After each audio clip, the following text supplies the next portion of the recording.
दिनांक 30 जानेवारी रोजी डॉक्टर विश्वंभर चौधरी व ॲडव्होकेट असीम सरोदे यांचे हिंगोली शहरात व्याख्यान होणार असून निर्भय बनो विचारपीठ हिंगोली यांच्या वतीने या कार्यक्रमाचे आयोजन करण्यात आले। कार्यक्रमाची पूर्वतयारी करण्यात येत असून नगर परिषद हिंगोलीच्या कल्याण सभा मंडप सभागृहाच्या बाहेर मोकळ्या जागेत व्याख्यानाच्या कार्यक्रमाचे आयोजन करण्यात आले।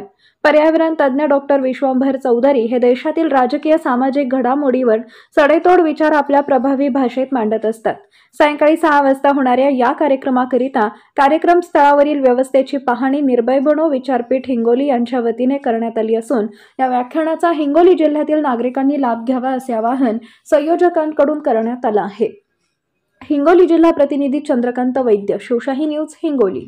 ताज्या घडामोडी जाणून घेण्यासाठी शिवशाही न्यूज यूट्यूब चॅनलला सबस्क्राइब करा। आपण हा व्हिडिओ फेसबुकवर पाहत असाल तर फेसबुक पेज फॉलो करा आणि शिवशाहीन्यूज.com या आपल्या वेबसाईटलाही भेट द्या।